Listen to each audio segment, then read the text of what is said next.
نبی علیہ السلام مبارک پخپله فرمای چې هغه کور چې په هغې کې د زیروح تصویر د سا والا شي، که سپی دی، که پیشو ده، که انسان دی، که غوی دی، که خر دی، خو چې سا والا شي وي د هغې تصویر وي.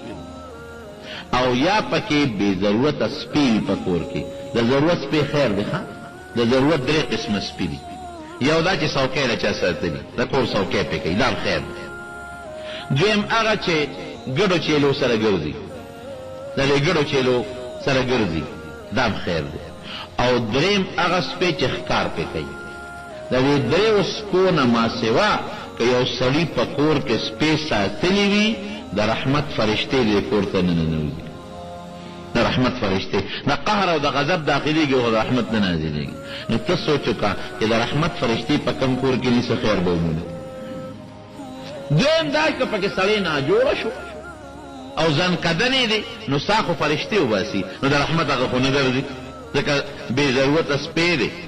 یا تصویرونه پکې پراته دي د زیرو، نو د رحمت فرشتې خو نه راځي چې سا در نه وباسي. نو چې د رحمت نه راځي نو کومې فرشتې به ځي؟ د قهر او د غضب. نو تصویر په کور کې ساتل ښه شو، د ګناه شو اوس که نه شو؟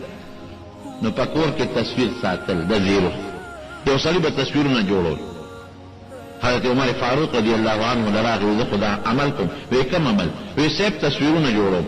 وی دا ګناه ده، ما د خپل حبیب نه اورېدلی دي چې کوم انسان تصویر جوړ کړه د زیرو، الله به د قیامت پر ورځ ده ته وایي شابه اوس پکې سا واچوه.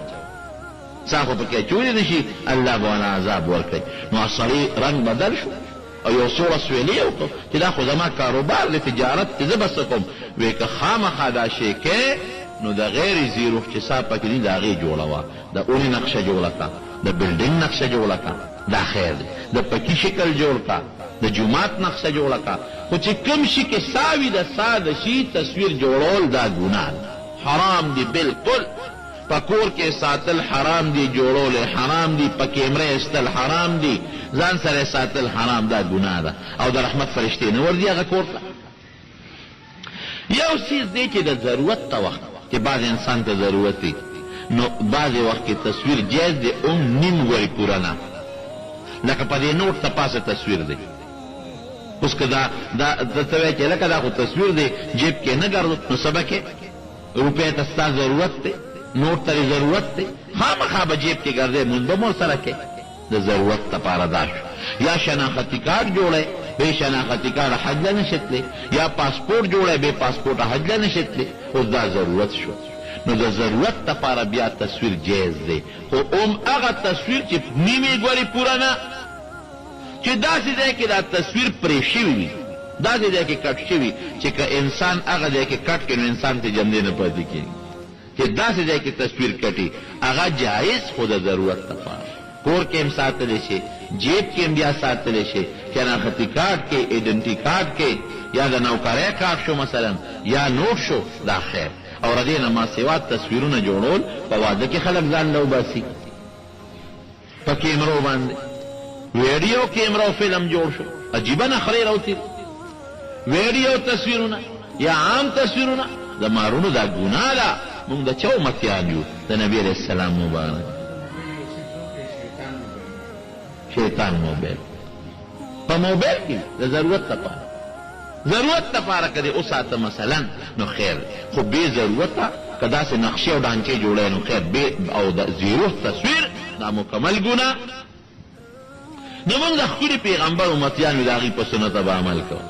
د دنیا رواج ته به نه وایو چې دنیا کې اوس دا شی دی او دا خو اخبار دی او دا فلان کیری، دا رواجونه دي، دا د شریعت خلاف څیزونه دي، د هغې نه به موږ ځان ساتو. نو که چا کره په کور کې روغ تصویرونه بې ضرورته چې نن یو سوده به پرېږدې نه دی،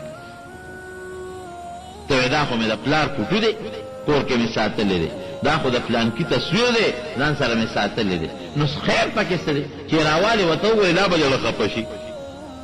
او د زیروح تصویر د کور کې لګولی ساتلی دی، بیا د کولو په فریم کې بند کړی دی، فریم کې دی ډول او ډال راوستلی، نو که سبا مریضن کدن دی چې نو د رحمت فرشتې به نه راځي، د قهر او غضب فرشتې به دغه راځي، نو ګوتې به مروړه چې اوس څه وکړم، بیا خو یې ختمولی هم نه شي.